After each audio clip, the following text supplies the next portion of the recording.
হোৱা জেগাডোখৰ আচুদবিক আচলতে চাৰ্কল অফিচে কি কয় মাটিয়া চাৰ্কলৰ এখন কাগজ তেওঁলোকে 2024 চনৰ 20 নৱেম্বৰ তাৰিখে আমাক দিয়া তথ্য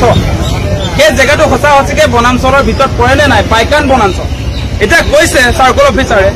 যে মাটিয়া ৰাজচক্ৰৰ অন্তৰ্গত আচুদবিৰ ৰাজহ গাঁৱৰ যথাক্ৰমে 261 নং দাগৰ 6 বিঘা 3 কঠা 5 লেচা খালিতলি শ্ৰেণীৰ চৰকাৰী জমি হয়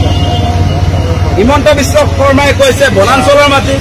চাৰ্কল অফিচে কৈছে এইটো আচলতে কি হৈছে চৰকাৰী মাটি খালিতলি বুলি কৈছে খালিতলি তাৰ পাছত কৈছে 253 নং দাগৰ 379 বিঘা 2 কঠা 19 লেচা শ্ৰেণী নাই চৰকাৰী জমি চিতাত হালনি হিচাপে হালনি খাল গছৰ চাগে হালনি বুলি চিতাত উল্লেখ আছে বুলি কৈছে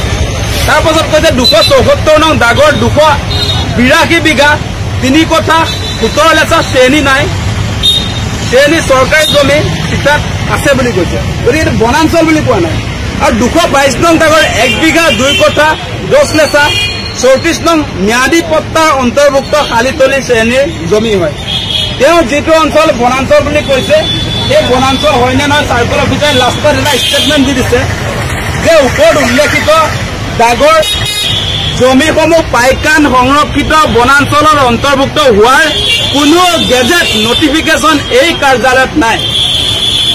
বনাঞ্চল যে হয় সেই কথা চাৰ্কল অফিচত নাই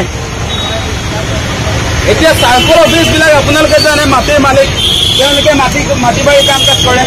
চাৰ্কল অফিচত মাটি এই মাটিটোৰ শ্ৰেণীটো বনাঞ্চল বুলি উল্লেখ নাই তাত ইভেন আপোনাৰ ম্যাদী পট্টাও আছে বুলিহে লিখি দিছে ইয়াত আৰু তেওঁ কৈছে আপোনাৰ লাষ্টৰ কথাটো চাওক যে ওপৰত উল্লেখ কৰা দাগৰ জমিসমূহ পাইকান সংৰক্ষিত বনাঞ্চলৰ অন্তৰ্ভুক্ত হোৱাৰ কোনো ধৰণৰ চৰকাৰী নটিফিকেশ্যন নাই বুলি কৈছে গতিকে এই কথাটো আপোনালোকে ক'ব লাগিব গোৱালপাৰাত যিবিলাকে আন্দোলন কৰিছে এই কথাটোহে ক'ব লাগিছিল লাঠি জোং লোৱাতকে এই কথাটো কৈ দিয়া হৈ গ'লে এই আন্দোলন শক্তিশালী হ'লহেঁতেন এই কথা কৈ দিয়া হ'লে শক্তিশালী হ'লহেঁতেন যেনেকৈ চাপৰৰ ক্ষেত্ৰত আজি 8টাৰে যিটো ডকুমেণ্ট দিলে 1937 চনৰ যিটো ডকুমেণ্ট মাটিৰ ম্যাদী সেইটো বহুত শক্তিশালী সেই শক্তিশালী আপোনালোকৰ অস্ত্ৰ থকাৰ পাছত লাঠি জোং কিয়ৰ প্ৰয়োজন নালাগে এইবিলাক আমাৰ যুঁজিবৰ কাৰণে কাগজ আছে কাগজে যুঁজিব কাগজেদি যুঁজিব লাগিব